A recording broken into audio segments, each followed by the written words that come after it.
Ayan mga kabokal, so nandito tayo sa motor pool San Jose del Monte, Bulacan. Ayan, ayun, yun yung City Vet building. So babalik tayo kay Doc. Tatanong natin mga kabokals kung anong dapat gawin. Ngayon, winidyohan ko kanina. Ipapakita ko sa kanya yung video para makita niyo yung itsura ng baboy. Kaya lang baka hindi tayo makapag-shoot sa loob kasi bawal po. So update nyo lang kayo mamaya. Ayan mga kabokals, so pinanood ko nga yung yung video. Ang advice sa akin, hintayin ko na lang daw kasi dalawang bagay po pala yan. It's either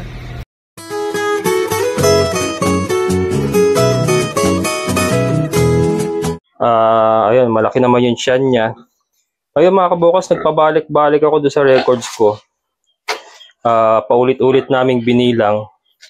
March 4 kasi ang naka-record sa akin ng araw ng kanyang pagkakabulog. March 4. Ang ika-125 niya dapat is June 25. Ay, 114 days niya dapat ay June 25. Yun po dapat ang ika-114 days niya. Kung pagbabasihan po natin yung March 4 na pagkakabulog. Ayan, ngayon dinoble check ko talagang pati yung mga downloads ko, yung mga vlogs ko. Naka-vlog po kasi pagkakabulog sa kanya eh. Ang upload date ko po is March 5.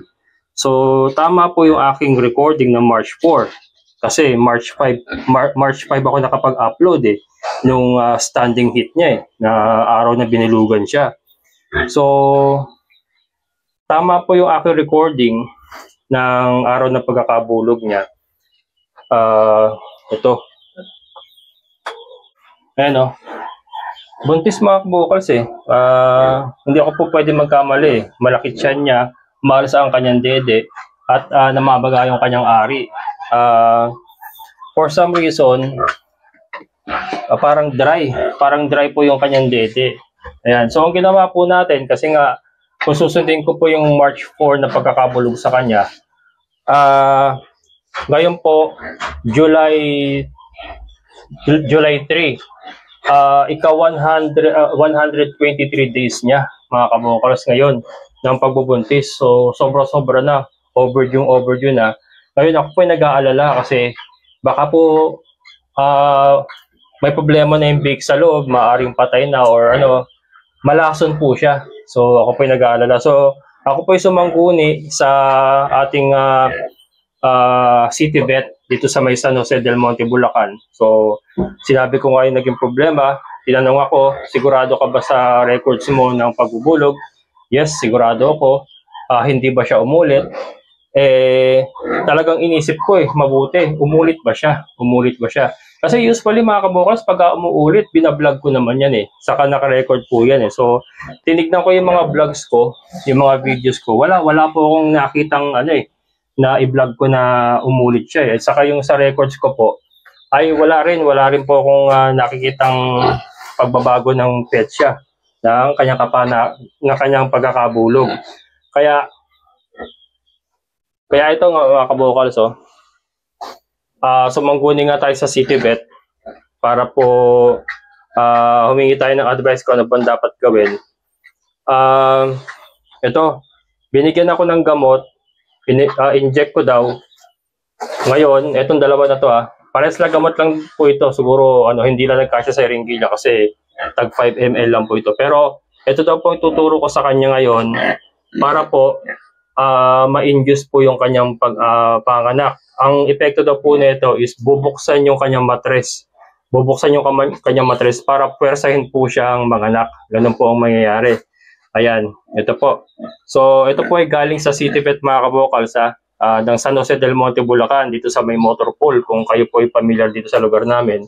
Sa City Vet ko po ito nakuha dahil sumangguni po tayo. Kaya ako po ay nag-aalala kasi sabi ko nga ngayon, hindi baling kasi sabi sa akin ng veterinaryo, sigurado daw ba ako na sa recording ko. Kasi pagka hindi daw po ako sigurado at hindi ko po na-record na baka umulit nga. Kumbaga, umulit siya pagdala, hindi pinabulugan ko ulit, kaya ngayon po i-delay. Ipopwersahin niya pong lumabas yung mga big. So, parang abortion po ang mangyayari. So, talagang inisip ko ng todo mga kabukals eh. Wala, hindi siya umulit eh. Hindi po siya umulit eh. Kaya ito, tuturukan natin siya ng gamot na binigay sa akin ng Citibet. Hindi ito yung ano, kasi meron ako napanood yung glucoside ba yun? Na ano, itinuturok po sa mga baboy para umanak. Hindi daw po iba to eh. Hindi lang sinabi sa akin yung pangalan ng gamot. Pero ang epekto daw nga nitong gamot na to is bubuksan yung ano, persa yung bumuka yung matres niya para ilabas, para persahin siya maanak. So ganun po ang gagawin nito. Kaya pakakainin ko po muna para habang kumakain siya, saka tayo mag-i-inject nitong gamot. Ayan. 123 days na po kasi nakaka-alarming na po. Sabi naman po sa Citibet, hanggang 121 days nga daw po ang recorded na panganak ng baboy. Kaya lang 123 na mga kabukals eh. So maaari po kasing kung may big man sa loob na buhay, maaari pong makakain na sila ng dumi at maaari din po sila mamatay. And worse, pati po si Kimberly kasi pagka namatay yung big sa loob ay baka malason po siya. So sabi ko nga, hindi na baling patay yung big basta maging maayos po si Kimberly kasi kung pwede pa naman siya magbuntis ulit. So ito, tuturukan natin.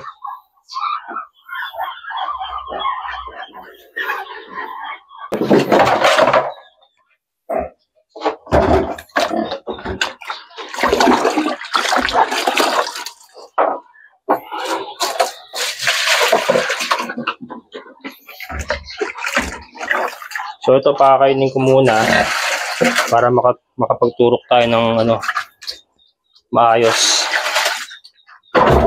Malakas siya kumain mga kabukals eh.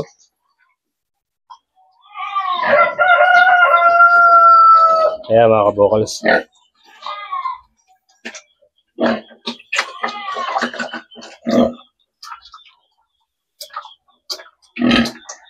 Yun. Isa. Napalitan ko ng karayom.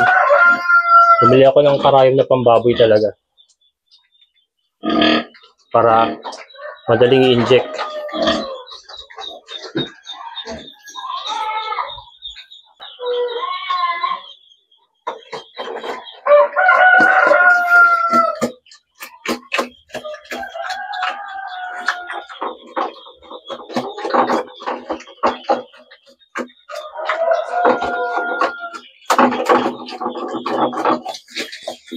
Yan.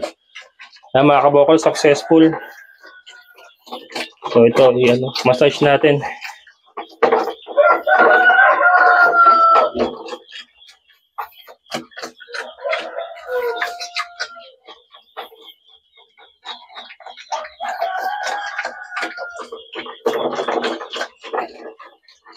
Yan.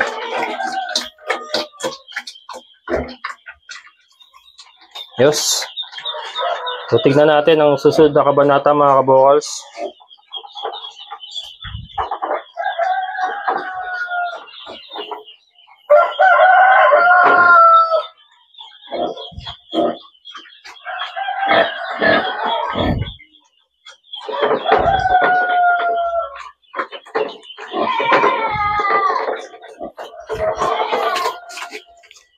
Gano'n naman siya kumain eh.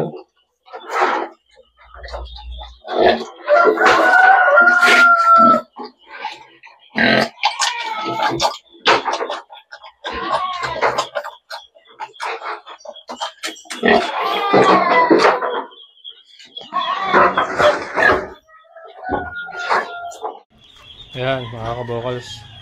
So wait na lang tayo. Siguro 24 hours. Itong in-inject natin mga kabukals, hindi po ito hindi po ito Lutalize. Yan, iba pa po kasi yung Lutalize. Ito, tinanong ko kasi doon sa veterinaryo kanina. Ito po ba yung Lutalize? Sabi niya hindi daw. Parang pampahilab lang daw po yung gamot na yun. Kaya lang din yun na sinabi kung anong klaseng gamot. Pero yun, veterinary naman yung mga kabukals sinangguni ko nga. Kaya nga ang approach ko kanina, pumunta ako doon. Pinaliwanag ko nga yung naging problema. Sabi ko 123 days na nga, hindi pa nanganganak. And then nga, tinanong ako ng mga detalye. And ayun, sabi niya i-inject ko daw po yung gamot na ito. So yun po ang ating ginawa ngayon. And hopefully hopefully po ay tumalab or maging positive pong resulta. Pero sabi ko nga, okay lang naman kung patay ang mga biik. Okay lang yan, tatanggapin natin yan as long as ma-save natin yung inahin, kasi baka overdue na talaga at maaring patay na yung biik sa loob. Baka malason po si Kimberly, so sayang naman. So kahit patay yung biik, okay lang, basta maging ligtas po si Kimberly, maging maayos po siya. Anyway, mauulit naman po yan, pwede naman natin pabulugan uli yun. Ayan, so abangan natin mga kabukalos, hintayin natin yung epekto ng gamot na to na ibinigay sa atin. Ito nga, sumangguni po tayo sa City Vet Office or City Vet Clinic dito sa San Jose del Monte, Bulacan, sa may motor pool. Hello mga kabokals, ayan, July 24. So kahapon nga po, July 23, ay pumunta tayo sa City Vet at sinangguni natin yung problema natin dito kay Kimberly. Ayan, so binigyan nga po tayo ng gamot kahapon, in-inject ko. Wala pa rin ako nakitang pagle-labor niya or anumang changes. Ayun, malakas pa rin kumain. Usually yan, pagka nagle-labor po yan, wala pong gana kumain yan. Pero ito po, may mga nagko-comment, hindi daw po buntis. Pero ito, nakita niyo naman yung dede, oh. Ito po yung unang anakan. So, unang anakan po. Wala pong dumalagang ganyan ng dede. Ayan, alsado po yung dede. Kaya lang, kung makita niyo po ay dry nga po. Ayan, oh, dry. Ayan yung kanyang ari. Ayan, oh. Hindi ko alam kung makikita tayo nito, pero ito, pakita ko lang po yung ari. Ayan, yung kanyang ari po ay namamaga. Ayan.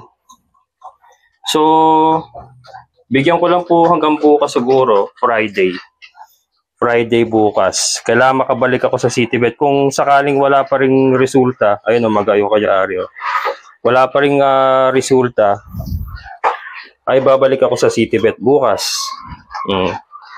Malaki yung kanyang tiyan eh. Although hindi siya ganun kalaki. Kung ikukumpara mo sa mga buntis talaga na ano. Sorry, madilim. Ayan. Dito tayo. Inaano ko, sino-showcase ko yung kanyang dede. Ayan.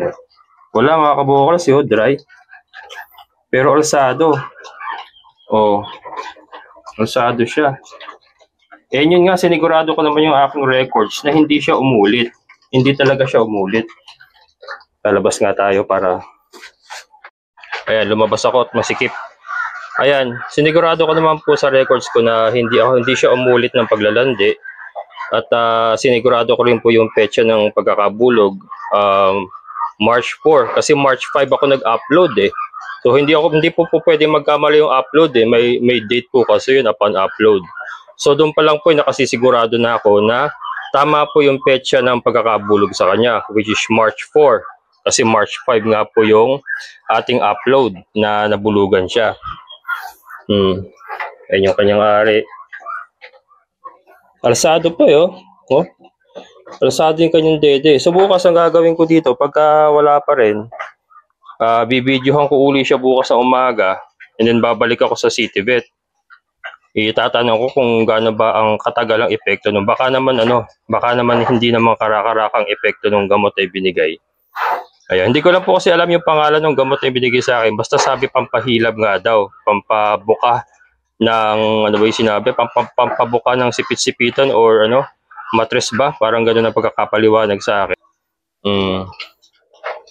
And sarili naman po natin yung barako, hindi po pwedeng sabihin na sumablay.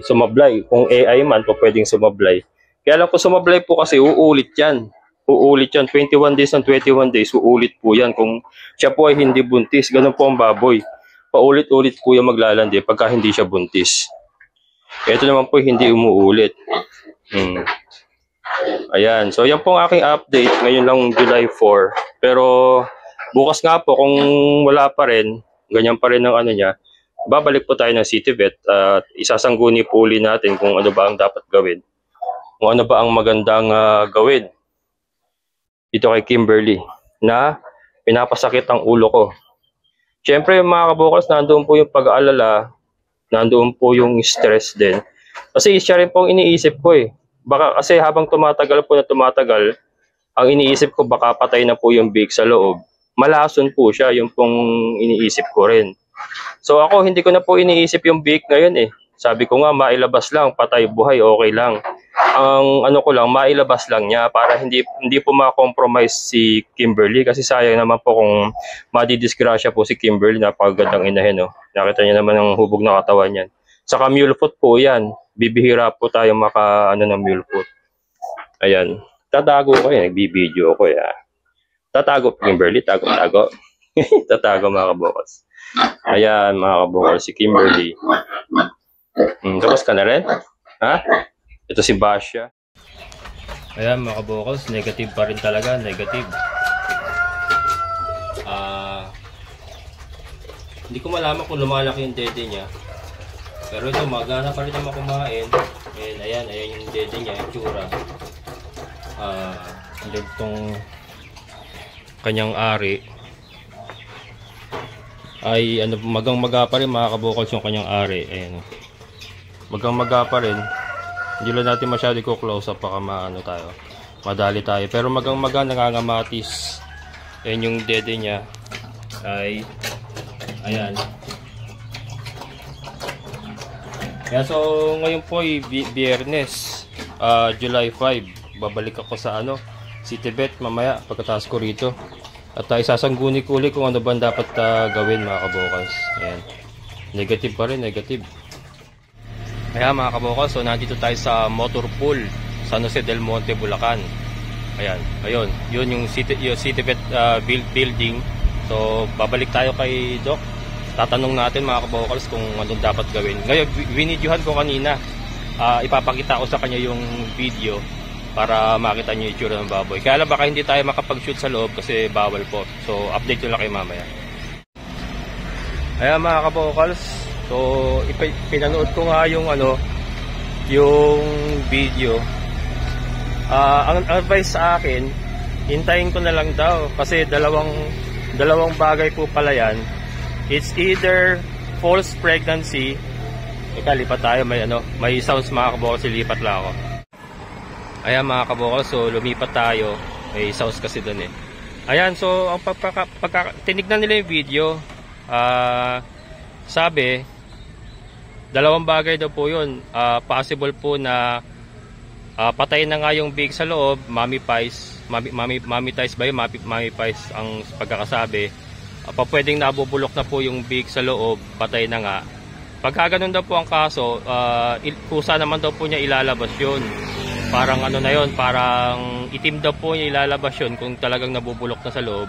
Itim na. Kasi yung ibinigay palang gamot sa akin nung nakaraan is yun na po yung pampalabas eh. Sabi niya, yun na po yung pampalabas. Wala na pong ibang pwedeng ibigay. So sa ngayon, hintayin ko na lang daw po yung kung ano pong magiging reaction. Kasi kumakain naman yung baboy, malakas naman daw. Pagka ganun daw po, observe lang po muna kung magbabago yung kondisyon ng baboy. Pagka ganun po, pwede pong bigyan ng antibiotic. Yan. Gusto ko na sana ngayon, sabi ko, kung pwede nang bigyan ng antibiotic ngayon. Kaya lang sabi nga, malakas pa naman yung baboy, kumakain naman, malakas naman kumain. Kaya hindi pa raw nila ma-advise na bigyan ng antibiotic sa ngayon. So observe lang daw po. Ngayon, may possibility daw po na false pregnancy. Yan, sa false pregnancy daw po, lumalaki yung dede, lumalaki yung ari na parang buntis nga, minsan nagagatas pa daw, pero walang laman yung tiyan. May nangyayari daw pong ganun, false pregnancy. Pagka ganun daw po, kusa lang daw pong lilipas yun. So hintayin ko lang din po kung lilipas. So ang po ngayon, kumbaga ang talagang advice sa akin is observe na lang muna yung baboy, maghintay na lang muna kasi yun nga, yung ibinigay daw sa akin na nakaraan is yun na daw po yung pampalabas na raw po yun eh. Kasi sabi ko nga, kahit patay ka ako, sana kung mailabas nga para hindi na ma-compromise yung baboy. Kaya lang sabi nga rin niya, isa pa palang sinabi sa akin, yung mga ganyan po palang kaso, lalo na yung mga namatayan na sa tiyan, nabulok na sa tiyan yung biig, hindi na raw po pala magandang gawing inahin yan. Kasi let's say nalinis na po yun siya, nailabas na lahat ng mga patay na biik, parang nasisira daw po yung yung matres ng baboy. So pagka naglandi siya, pag binulugan, hindi daw po nabubuntis. So paulit-ulit lang daw po maglalandi yan pero hindi mabubuntis. Yun po pagkakapaliwanag sa akin. Kaya lang hoping ako na sana false pregnancy, kasi pag false pregnancy pala ay pagkalipas po niya, pwede pa rin po siyang gawing breeder. Yan, kasi wala naman po naging problema sa loob ng tiyan. Kumbaga malinis pa rin yung tiyan niya. So ngayon po, ang gagawin natin is observe na lang nga, kasi wala naman pong ibang gamot na po pwedeng ibigay. Observe na lang daw, sabi hanggang 1 buwan, up to 1 month. Sabi ko, hindi mo ba delikado yun? Baka mamatay yung baboy ka, ako malason. Sabi naman niya, kusa naman daw ilalabas yun kung sakasakaling lusaw na yung mga big sa loob. Kusa daw yung parang itatai lang daw ng baboy. So yun, hintayin na lang po mga kabokals, yun pong ating gagawin na lang muna ngayon. Kanina nga parang naasar ako eh. Sabi niya, katayin ko na lang daw. Sabi ko nangihinaya ako, ang ganda yung inahin sana. Kaya lang kasi nga sabi nga niya, hindi na daw magandang ang gawing inahin yung gano'n na nasiraan ng big sa loob. So hoping pa rin ako mga kabokals, kasi naman daw yan kung wala talagang laman ng tiyan, wala daw pong lalabas sa puwerta. Walang itim na parang putik na lalabas sa puwerta. So yun po yung hihintayin natin. Kung meron pong lalabas na parang putik sa puwerta, mag-i-inject tayo ng antibiotic. Yun po.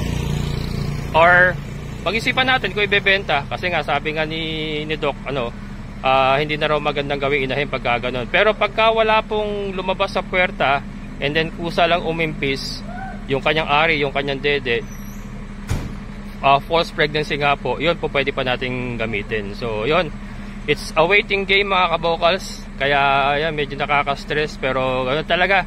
Kasama po sa mundo ng farming yan. Sabi naman ni Doc, kasama daw talaga yan sa pagbababoy. Nangyayari daw po talaga yan.